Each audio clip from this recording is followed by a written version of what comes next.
Assalamu alaikum, урматтуу туугандар, жердештер, шайлоочулар. Баарыңыздарды бүгүнкү мына майрамдык маанай менен топтоп тосуп алгандарыңызга баарыңыздарга ыраазычылык билгизем. Мен Атабеков айыл өкмөтүнүн биринчи күнүнөн баштап силердин колдооңорду сезип турам. Жүрөгүм менен сезип турам. Сиздердей өзгөчө мамиле кылып атканыңар буну байкабай коюшка мүмкүн эмес. Биринчиден эми максатыбызды бир аз өзүбүздү тааныштырганга мүмкүнчүлүк бериңиздер. Баарыңыздарга белгилүү болгон азыр мынакей жогорку кеңештин депутаттыгына шайлоо жүрүп жатат. Ага биз дагы элдин катарында кандидаттыгыбызды коюп, элге жерге кызмат кылып берели деп аттанып чындык. Көпчүлүк эл тааныбашы мүмкүн. Бир аз мен өзүмдү жагдайымды түшүндүрүп берейин. Жашым 52-де жогорку юридикалык билимди алганмын. Мамлекеттик ар кандай кызматтарда иштедим. Ошол иштеп жүргөн мезгилдеримде мамлекеттик кызматтын отличниги болдум. Кыргыз Республикасынын президенттин даңк медалын алдым. Сузак районунун ардактуу атуулу болдум. Анан мындан деле ошондой өмүр кечип жүрө берсем болот болчу. Бирок саясий жетекчиликтин бүгүнкү кылып атканын, өлкөдө болуп аткан өзгөрүүлөрдү көрүп отуруп, ушул дем күчүм барында, тажрыйбам барында, билимим барында, ден соолугум барда элге, журтка кызмат кылайлы деп аттанып отурам. Максатым силердин туруктуу, силер уялбай турган, силердин мүдөөңөрдү чече турган, мамлекеттик кызматта силердин максатыңарды, добушуңарды ошол жерде башыңарды жер каратпай турган депутат болууга аракетимди кылып ушундай жолго аттандым. Эми ушул учурга чейин көпчүлүк адамдарда суроо туулат эле. Бул жогорку кеңеш болгондо эле козгарындай болуп баары чыга келет. Шайлоо бүтөөрү менен эле жогорку кеңешти шыбап жатып калышат кайра. Эмне себептен? Буга эң жөнөкөй жооптор бар да. Туугандар, бул убакка чейин депутаттарды жаман көргөнүн өзүнүн бир жагдайлары бар эле.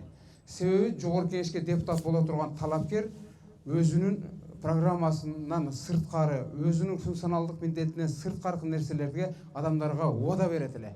Анан убаданы аткара албай калат эле. Убаданы аткара албай калганда элдер аны жектеп баштайт. Бул башкача сүйлөдү эле, бүгүн эле башкача болуп калды деп.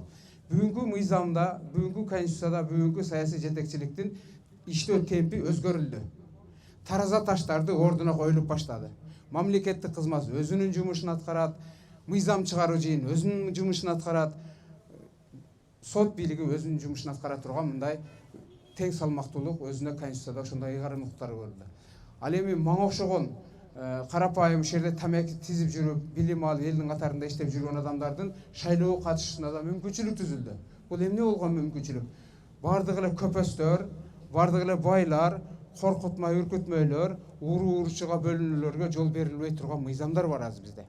Ошол себептен бизден 18 адам талапкерлигин койду. Бул бир жагынан сүйүнүчтүү деле кабар. Себеби ошолдо бизде элге жерге кызмат кылып берем деген 18 талапкер чыгышы бул учубуз кур эмес экен дегендин белгиси. Албетте ошонун ичинде ар кандай талаптар бар. Сиздердин депутатыңар баргандан кийин кандай жумуш аткарат? Келечектеги 5 жылдын ичинде сиздин мүдөөңүздү ал аткара алабы? Сиз телевизорду карап отуруп сессия болуп атканда ошол депутаттын сүйлөп атканда сиз башыңызды жерге салбай, "Мына менин депутатым, аббали мына жүрөктөгүн сүйлөдү да, ушуну айтайын дедим эле" деп сиз менен демге дем кошо сүйүнүп тура турган депутат болуш керек. Мен программамда ишенимдүү кадамды койдум деп жаздым. Эмнеге мынчалык ишенимдүү койду, сен кимсиң деген силерде суроо туулушу мүмкүн. Мен ошого тажрыйбам, мүмкүнчүлүгүм, юридикалык билимим бар. Жогорку кеңеште 2 рет консультант болуп иштеген, мыйзамдын кантип жазылышын, ал кантип көзөмөлдөшүн, кантип элге иштешкенин билемин. Мен ошон үчүн кетип атам. Мен врач болоюн деп кетип атканым жок. Мен курулуш кылам деп кетип атканым жок. Өзүмүн кесибим боюнча колуман келе турган ишти аткара алам. Ошон үчүн менин кадамым ишеничтүү кадам деп атам. Буга менин басып өткөн тажрыйбам 52 жашка чейин чыкканга чейин өзү таза жүрүш азыр чоң мындай ийгилик болуп калды. Жаш туруп эле мындай коросу менен камалып кетип аткандарды көрүп атасыңар. Бүгүнкү саясий жетекчиликтин темпи бизде иштесе болот, өнүгүүгө шарттар бар экени билинди. Бул эң негизгиси адамдардын ага болгон колдоосу болуп атат. Саясий бийликке колдоосо, саясий бийликти элдер ошол менен кошо жарышып кылган иштерине бирге дем алса, ошондо ийгилик болот экен. Биз көбүнчөсүндө ушул убакка чейин суктанат элек өлкө кошуна өлкөлөрдү. Мыналарды өсүгү болуп атат, бизде болбойт деп.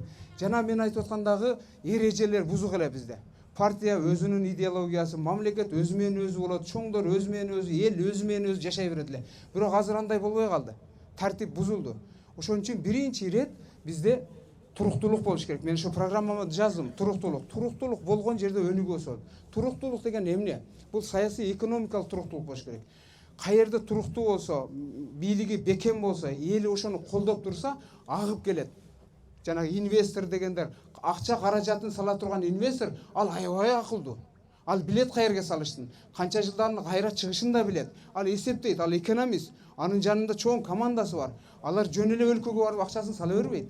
Ишенген жерине салат. Ошон үчүн биздин өлкөдө биринчи ирет бакубат өлкө болуш үчүн, ошолордун агып келиш үчүн бизде туруктуулук болуш керек. Туруктуулук болуш үчүн саясаттагы ар бир адам өзүнүн кызматын, өзүнүн функционалдык милдеттенмелерин так аткарыш керек. Билген профессионалдар иштеш керек. Бүгүнкү күндө дайыма эле телевизордон угуп атасыңар, кадр жетишпейт деп. Кадр көп, сапаттуу кадр жетишпейт. Билим алып алган, дипломдорун кора чөнтөгүнө салып жүргөндөр да толтура. Ол диплом адамдын билимдүү экенин далили эмес.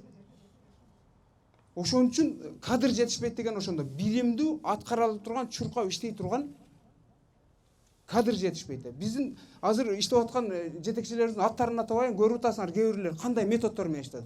Ар кандай метод. Сөзсүз эле галстук тагынып алып, папканы көтөрүп, сүрдүү көрүнүп жүрүш керек эмес. Элди мүзөз аткарылыш керек. Эл ошон үчүн шайлайт ал депутатты. Элдей болуп эле кийинип, элдей болуп эле жүрүп, ошону аткарыш керек.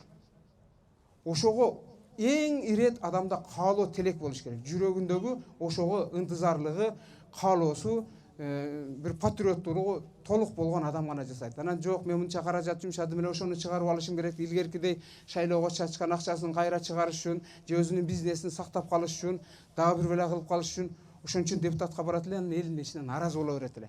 Бүгүн Кудай буйруса андай эрежелер бузулду. Жөнөкөй адамдарга да мүмкүнчүлүк болду. Мына менин командам менен жерлерде кыдырып атам, жакшы сөздөрдү угуп атамын, жакшы каалоо тилектерди угуп атам. Кээ бир аксакалдар бир топ болуп мага штабыма келгендер да бар.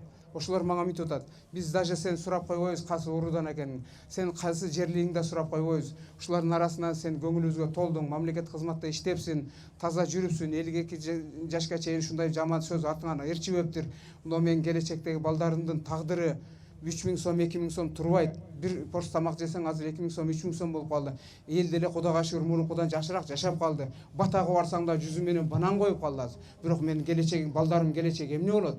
Ошого сен сүйлөчү, мен сени угайынчы, анча көрбөптүрмүн, айтып берчи деп атышат да. Менин кемчилдигим ушу мына тартып атпайбы жигиттер? Соцсеттерде жок экен. Чоң кемчилдик экен көрсө.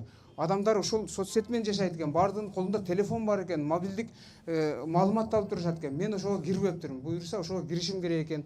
Кылган иштерим отчет кылып турушум керек экен. Канча буга чейинки кылып аткан иштерим баардыгы мен бирин дагы ашкере кылганда, жайылтканда жокмун. Болгон өмүр баяным айтып атам. Канча жакшылык кылгандарым алар өзү менен өзү кетсин. Мындан бияка мен силерге депутат болгону келдимби? Демек депутаттык ишмердүүлүгүмө жооп берип, депутаттык ишмердүүлүгүмдү так аткарышым керек деп өзүмө милдет коюп атам. Анан мен илгери мындай кылдым эле, ошону анан кийин милдет кылып, мындан деле ошон ортого сала бергенди аны туура көрбөдүм туугандар.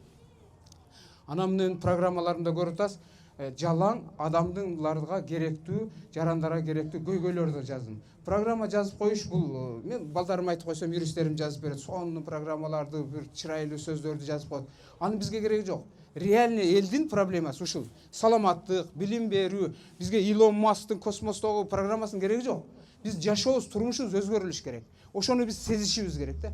Кантип ондошубуз керек? Менде анча-мынча ойлор бар, идеялар бар. Себеби мекендештерди кыдырып, дүйнөнү кыдырдык.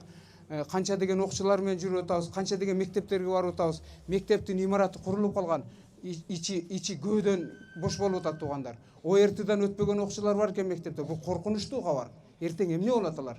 Биз жогорку билимди берип коюш эмес, биз сапаттуу жаранды да пайда кылышыбыз керек да. Бардыгы эле чоң болуп, бардыгы эле диплом көтөрүп, бардыгы эле жогорку деңгээлде сүйлөш шарт эмес. Ыймандуу, жүрөгү таза, элди алдабаган, адал окат кылган, элге кызмат кылган, билимдүү жаранды да чыгарышыбыз керек да. Ошентип эле мамлекет түптөлөт да. Ошентип эле ден соолугубуз мамлекет түптөлөт да. Биз саламаттык сактоо дегенде баарыбыз эле больницадан нарагын ойлойбуз. Больницага чейинкини ойлош керек. Адамдын саламаттыгын сакташ үчүн спорт болуш керек. Мына канча деген спорт аянтчалар ачылып атат. Спортсмен болуш керек, таза тамак болуш керек. азыктары болуш керек, профилактика жүрүп туруш керек. Ошентип бартынан дени сак жаран пайда болот да. А ошол дени сак жаран, ден соолугу таза жаран мамлекеттин байлыгы да. Ден соолук адамдын эле байлыгы эмес, мамлекеттин да байлыгы. Баарыбыз орукчан болсок, мамлекет аны кыла албайт да. Биздин конституциябызда мындай көп беренелер бар да. Биз унитардык, демократиялык, социалдык деген жазуулар жазып атабыз. Ооба, кээ бир учурда ошол беренелер аткарылбай да калышы мүмкүн. Бирок ал биздин каалообуз, тилегибиз да. Биз ушундай болобуз деп дүйнөгө жар салдык. Эй дүйнө эли, биз Кыргызстан деген мамлекетпиз. Биз ошон ичинде социалдык мамлекетпиз. Социалдык деген кыйналган, кысталганды, жетим, жесирди жетелей жүрөбүз, тең алып жүрөбүз деп биз уран кылдык да. А ошону аткарыш үчүн эмне кылыш керек? Алдын алыш керек да, алдын алыш керек. Барып эле карыганда карлар үйүнө алып камап койбой, ошо карлар үйүнө таштабай турган бала тарбиялашыбыз керек да биз. Кандай дедиңиздер? Ошо ооруп калганда больницага каралбастан, ошо оорубай турган таза продукцияны беришибиз керек да. Эмне деген гана продукция? Оорулардын түрү көбөйдү. Илгери 2-3 эле оору болот эле. Доктурга барсаңдар башкача мамиле болот. Азыр доктур көп, аптека көп, оорунун түрү көп, тилиң келбейт. Bir baş ooруга bir 20дай түрү бар дәринин. Илгери аналгин эле болот эле. Ошону ичетен сөз сайгат эле. Азыр оорулардын да түрү көбөйдү. Ошонун баарын алдын алышыбыз керек. Бул жаатта мамлекет аябаганда чоң иштерди жасап атат. Бирок адамдардын аң сезимин, адамдардын эмесин биз көбүнчө эле ушу курулуш, байлык ушуну жасашыбыз керек. Ушу менен алаксып кетип атабыз да, бирок келечек коомду жасашыбыз керек. Анан улут аралык ынтымак деген бар бизде. 80ден ашык улуттар жашайт биздин Кыргызстанда. Ошонун баардыгынын башын бириктирген улут аралык ассамблея бар. Президентибиз аябаганда сонун жарлыктар жасап атат. Уңгу жол, Кыргыз жараны деген концепциялар бар. Ошолордун баарын ишке ашырышыбыз керек. Элдер менен Кыргызстан деген байрактын алдына, Кыргызстан деген өлкөнүн түндүгүнүн алдына баарыбыз бирге убактылуу өнүккөн мамлекетте адам укугу сакталган, коррупциясы жок, улуулар кичилерге менен, кичилер чоңдор менен мамилесин түз кылган, сапаттуу, билимдүү жарандар менен жашай турган өлкө болушубуз керек да. Ошондой өлкө болушубузга дем күч берип койду азыркы бийлик. Ошондой кылса болот экенин көрсөтүп койду. Ошондон үмүтүбүз үзүлүп калды эле. Үзүлүп калганда ар ким өз-өзүнүн окатын, ар ким өз-өзүнүн көмөчүнө өткөн мезгилдер болду. Бирок азыр жалпыга кылайлы, элге кылайлы деген урандар жүрүп атат да. Канча деген балдарыбыз сырттардан тарбия алып атышат.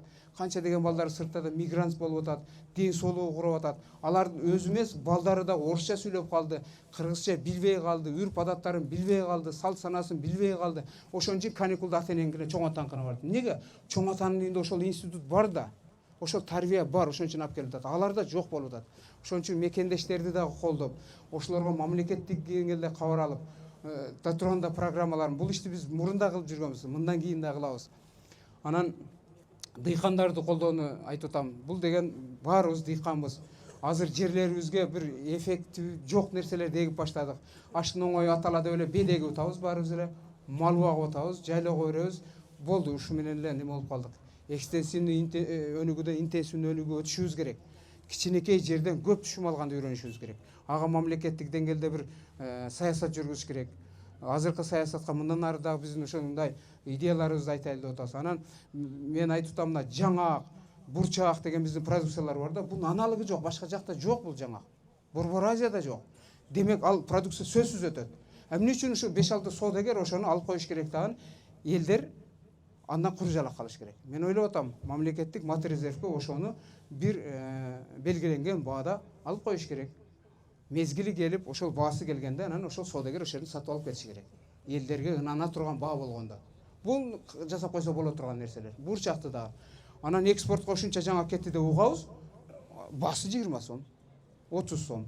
Аяка канчадан кетип атат биз билбейбиз. Соодагерлер элдердин пешенеттерин барып эле жөн эле 2 эсе эле 3 эсе эле пайдаланып кетпеш керек. Ошон үчүн мамлекеттик программалар бар деп атам.